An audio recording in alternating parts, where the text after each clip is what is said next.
हम हैं नया IBM 7 हौसला है।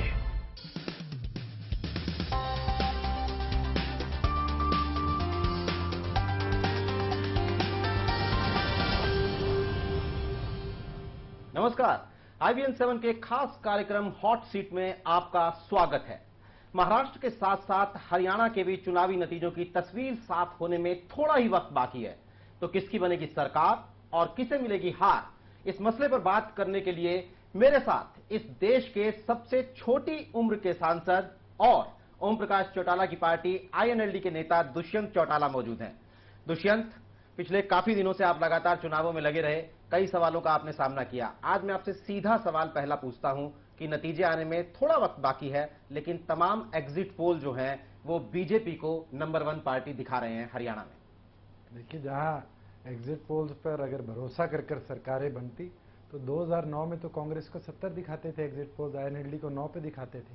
INLD 32 आई, कांग्रेस 40 पे आई। लेकिन कुछ तो नंबर 1 पार्टी के साथ साथ एब्सोल्यूट मेजोरिटी, क्लियर मेजोरिटी दिखा रहे हैं। सारा ट्रेंड एक ही जैसा है। उन चैनल्स के ट्रेंड देखो आप, कोई 53 दिखा रहा है, हमें 22 दिखा रहा है, 75 ये हुई, 10 कांग्रेस को, 85 15 अदर्स। 90 सीटों पर 100 सीटें दिखाने का काम कोई चैनल करता है तो उन पर विश्वास कैसे किया जाए? कहीं ना कहीं एग्जिट पोल्स राजनीति नहीं चलाते, सरकार नहीं चलाते। राजनीति सरकार चलाने का काम जनता करती है। 5000 लोगों का सैंपल लेकर आप 1 करोड़ से ऊपर वोटर्स का भविष्य तय नहीं कर सकते। जो वोटिंग हुई है, जो ट्रेंड्स बने हैं, वो कहीं ना कहीं ये दर्शाते हैं कि युवा ने बढ़ चढ़ कर भाग लिया, बुजुर्गों ने बढ़ चढ़ कर वोटिंग करी। जो एक 40 साल और 60 साल के बीच के लोग थे, उनने कहीं ना कहीं वोटिंग में कमी छोड़ी, और वो लोग हैं जो रिटायरमेंट की ओर जा रहे हैं। जो लोग जॉब सीकर्स हैं, उन्हें अपॉर्चुनिटी देखकर इस मैदान में अपना वोट डाला है। और मेरा ये मानना है कि हरियाणा के अंदर युवा एकजुट, संगठित होकर इंडियन नेशनल लोकदल के साथ जुड़ा, और आपके जो तमाम एग्जिट पोल्स हैं उसको ओवरलुक करते हुए जब कल नतीजे आएंगे तो Indian National Lokdal single largest party बनकर प्रदेश में उतरेगी। लेकिन दुष्यंत, उन एग्जिट पोल पर हम यकीन क्यों ना करें? 5 महीने पहले लोकसभा के चुनाव हुए थे। अगर हम उन्हें विधानसभा में बांट दें तो 52 सीटों पर बीजेपी जीती थी और आप 16-17 पर सिमटे हुए थे। बिल्कुल, आप अगर एग्जिट पोल्स की बात करते तो एग्जिट पोल्स तो मेरे को भी हिसार से हराया दिखा रहे थे, चरणजीत को भी सिरसा से हराया, लेकिन मोटे तौर पर तो बीजेपी को ही जीता हुआ दिखा रहे थे। नहीं होता 10 सीटों में हम 2 सीटें जीत कर आए, आप तो हमें वो 2 भी नहीं देते थे। 1 कांग्रेस को देते थे, 9 बीजेपी को देते। लेकिन 5 महीने में ऐसा क्या बदल जाएगा? 7 सीटें 10 में से जीती, 52 सीटों पर जीते। जहां लोकसभा का चुनाव था वो मोदी वर्सेज राहुल गांधी था। हरियाणा प्रदेश में जरूर नरेंद्र मोदी को गली गली घुमाया गया, लच्छेदार भाषण दिलाए गए, मगर जनता ने देखा कि हमारे को लीड कौन करेगा। बीजेपी में जो लीडरशिप की आज कमी है, जनता देखती है कि लीडर कहाँ है। लीडर नहीं है तो जनता ने उसके विरुद्ध वोटिंग करी है। और मेरा ये मानना है कि जो संघर्ष इंडियन नेशनल लोकदल ने 10 साल से किया, जनता ने इंडियन नेशनल लोकदल का साथ दिया और मजबूती के साथ खड़े होकर चौधरी ओम प्रकाश चौटाला के साथ कंधे से कंधा मिलाकर चौधरी देवीलाल की नीतियों पर चलकर लोकदल के पक्ष में वोटिंग। चौधरी ओम प्रकाश चौटाला की आपने बात की, लेकिन चौधरी ओम प्रकाश चौटाला और आपके पिताजी अजय चौटाला चुनावों से थोड़े वक्त पहले एक घोटाले में, घोटाला शब्द इस्तेमाल किया गया, उसके लिए उन्हें जेल जाना पड़ा। चुनावों के दौरान जब बाहर आए, प्रचार भी किया, तो उसे लेकर भी बहुत विवाद हुआ। तो आज का वोटर समझदार है, हम क्यों ना माने कि उस चीज का आपको नुकसान हुआ होगा। बोलना चाहूंगा कि आप घोटाला यूज कर देते हैं। घोटाला होता है जहां पैसे लिए जाते हैं, जहां फेवरेटिज्म किया जाता है। माननीय जज विनोद कुमार ने जिसने सजा सुनाई, उसने अपने कागजों में, दस्तावेजों में 208 पन्नों में एक चीज साफ साफ लिखी कि 1 रुपए का कहीं लेन देन नहीं हुआ। कोई मेरे परिवार का, कोई हमारे गांव का नौकरी लगे, हरियाणा के बच्चे लगे, सभी 21 जिलों के बच्चे लगे, कहीं फेवरेटिज्म भी नहीं हुआ। नहीं, फेवरेटिज्म तो हुआ ही, तभी तो कोर्ट को उसके ऊपर कुछ नहीं, कोर्ट ये कहती है कि 2 सूची बनी। एक IAS अधिकारी ने ये कह दिया एक सूची को लाकर कि ये सूची चौटाला साहब की मोहर द्वारा। मोटे तौर पर ये टेक्निकल बात है, लेकिन अगर आप जेल जा रहा है एक नेता, जेल से बाहर आकर जमानत पर प्रचार कर रहा है, तो जेल कौन नहीं गया इस देश के अंदर? नरेंद्र मोदी का जो आज राष्ट्रीय अध्यक्ष अमित शाह, वो भी तो जेल जाके आए। आप बात कर लिए, अटल बिहारी वाजपेयी भी तो जेल जाके। वोटर की एक मेमोरी होती है, चुनावों के दौरान जेल में थे ओम प्रकाश चौटाला। लोग देखते हैं, लोग आंकते हैं, और मेरा ये मानना है देखते हुए आंकते हुए लोगों ने ये विश्वास जाहिर किया कि वो इंडियन नेशनल लोकदल के साथ जुड़कर इस लड़ाई के अंदर चौटाला साहब के साथ इस संघर्ष में खड़े होंगे, और जो नतीजे आएंगे वो लोगों के साथ के आएंगे। मेरा ये मानना है लोगों ने डटकर चौधरी ओम प्रकाश चौटाला पर विश्वास करके। आपको लगता है कि ये जो पूरा प्रकरण था जेल जाने का, ये आपके लिए सिंपैथी वोट, सहानुभूति वोट में तब्दील हुआ होगा, यानी आपको फायदा हुआ होगा इसका? बिल्कुल, कहीं ना कहीं कांग्रेस के जो गंदी सोच थी, जो दुष्सोच के साथ उनने चौटाला साहब को फंसाया, और जिस तरह मोदी ने घबराकर लास्ट दिन के अंदर चौटाला साहब को जेल भिजवाने का काम किया, लोगों ने उस चीज को देखा है और उस चीज का भी बदला हरियाणा की जनता लेगी। लेकिन दुष्यंत, आप हिसार से सांसद हैं, ये चुनाव आपको भी लड़ना पड़ा। चौधरी देवीलाल के 60 साल के सियासी पारिवारिक इतिहास में कोई महिला चुनाव में नहीं उतरी, आपकी माताजी को इस बार चुनाव में उतरना पड़ा। तो इसकी वजह यही थी ना कि परिवार के 2 दिग्गज जेल के अंदर थे, और एक डेस्परेशन था कि कहीं हम अपना वोट बेस खो ना दें। नहीं, जहां मेरी माताजी को लड़ना पड़ा, मैंने उनसे एक चीज पूछी थी, मैं कहा आप मैदान में आ रहे हैं, क्या सोच कर आ रहे हैं? उन्हें एक चीज कही थी कि जब मैंने फेरे लिए तो 5वें फेरे पे मेरे को पंडित जी ने बोला कि तेरे पिता पर, जब उनको लेडी को आगे किया जाता है, तेरे पति पर कोई संकट की घड़ी आती है तो तुझे उसके आगे खड़े होकर उस संकट की घड़ी को अपने ऊपर लेना है। और मेरा मानना है कि इस समय जो चौटाला साहब ने जिम्मेवारी दी, जो मुझे उतरना पड़ा, वो एक चीज साबित कर देता है कि हमारे लिए प्रदेश में सरकार बनानी है जी। आज लोकसभा में मैं हूं, जरूर हूं, धन्यवाद करता हूं हिसार की जनता का। 3 महीने मैंने लोकसभा में रहकर हिसार की जनता के लिए संघर्ष किया, पर इंडियन नेशनल लोकदल को आज प्रदेश में सरकार बनानी है, और सरकार बनाने के लिए विधायक बनने बहुत जरूरी है। जिस तरह मेरी माताजी और मैं चुनावी मैदान में आए तो वो विधायकों की गिनती के लिए आए हैं, और आज अगर हम 45 का आंकड़ा पार करेंगे तो सिरसा और उचाना और डवाड़ी 2 अहम सीटें होंगी उस लड़ाई। हिसार के वोटर को भूल जाएंगे? नहीं, बिल्कुल ही भूलूंगा। सरकार बनने पर जितना विकास मैं उचाना का कराऊंगा, उतना बराबर 9 के 9 हल्कों का करवाऊंगा, और हिसार लोकसभा को नरेंद्र मोदी जी नाप ले, इंडियन नेशनल लोकदल की सरकार बनने पर हिसार लोकसभा को वाराणसी से आगे रखकर विकास करवाऊंगा। आज बीजेपी आपका दुश्मन नंबर 1 है। ये वही पार्टी है जिसके साथ आपने 6 साल इसी प्रदेश में सरकार चलाई है। राजनीति के अंदर दुश्मन कोई नहीं होता जी। कोई चाकू और तलवारों से, अहम बात आप कह रहे हैं, इस पे मैं बात करूंगा। मैं आपको बताता हूं, कोई चाकू तलवारों से नहीं लड़ी जाती, प्रदेश के हित के लिए लड़ाई लड़ी जाती है। और प्रदेश के हित के अंदर कांग्रेस ने जिस तरह 8 से 10 लाख करोड़ के घोटाले किए, हमारा प्रयास था कि कांग्रेस मुक्त हरियाणा बनाया जाए, और कांग्रेस मुक्त नहीं, कांग्रेस की सोच से मुक्ति हरियाणा को दिलाई जाए। आज चाहे कांग्रेस की लेकिन चुनावों में तो आप बीजेपी से ही लड़ते नजर आए, कांग्रेस तो लगता है कि हाशिए पे थी। मैं आपको बता रहा हूँ, चाहे वो कांग्रेस हो, चाहे हजका हो, चाहे जनचेतना हो, चाहे बसपा के ऊपर कांग्रेस का कब्जा हो, चाहे एक पतंग का चुनाव चिन्ह लेकर पार्टी आई थी, और भारतीय जनता पार्टी जो कांग्रेस मुक्त भारत की बात करती थी, 32 उम्मीदवार उनने कांग्रेस के मैदान में उतारे। आज मैं उचाना लड़ा, मेरे आगे उम्मीदवार कोई भारतीय जनता पार्टी का तो नहीं था।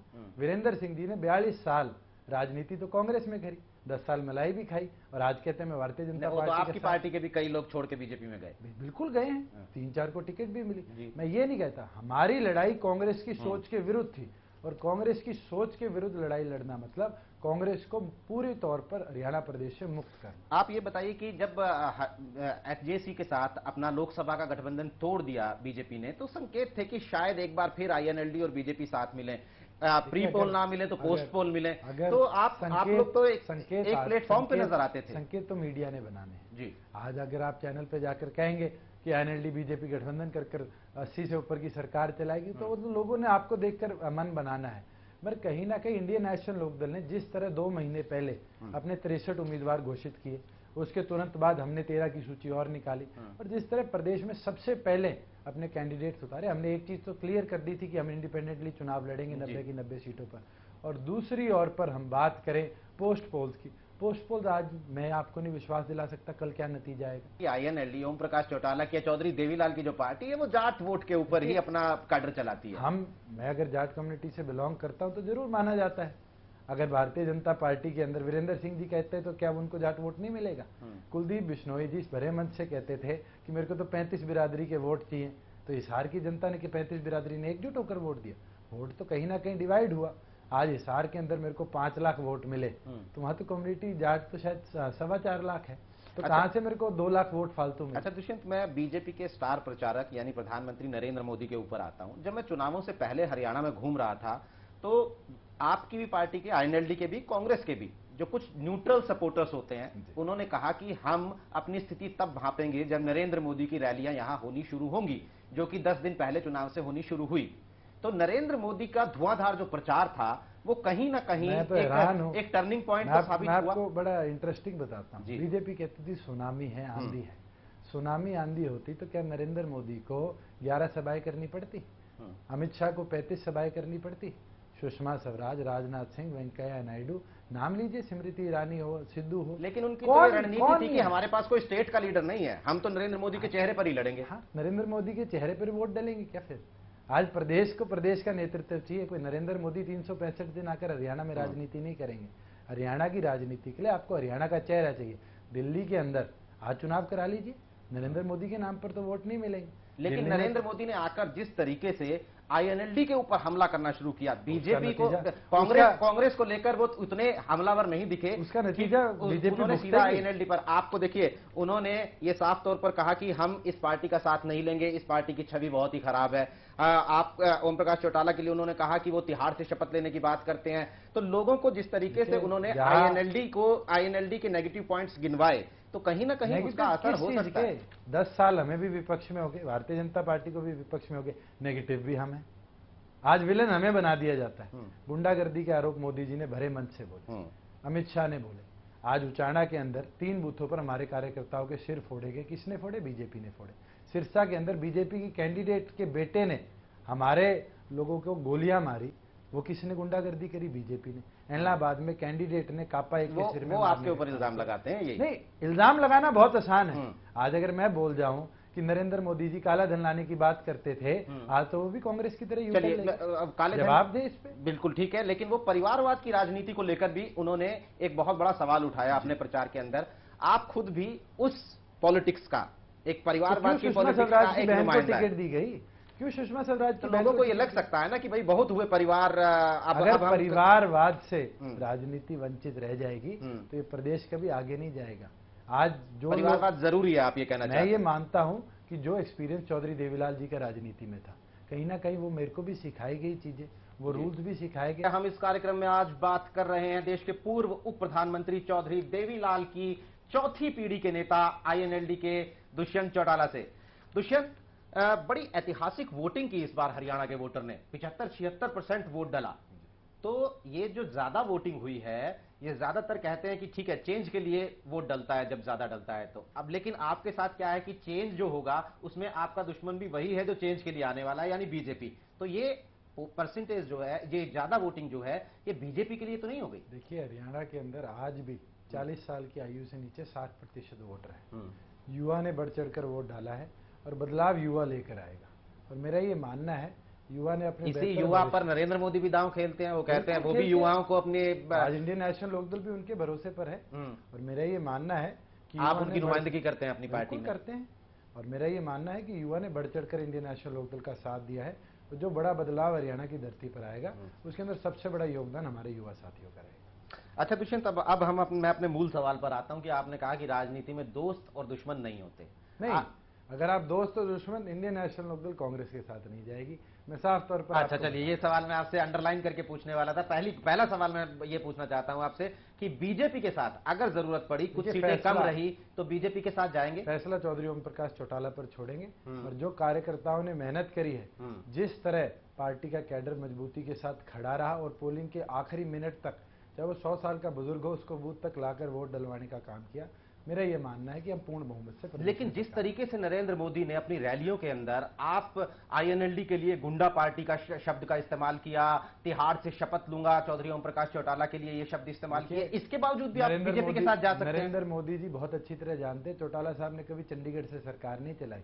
अगर वो बोलते मैं चंडीगढ़ से सरकार चलाऊंगा, हम तो वो लोग हैं जो गाँव की चौपाल पे सरकार को ले जाने का काम करते हैं, अधिकारियों को चौपाल में बिठाकर लोगों की समस्या सुलझाने का काम करते हैं।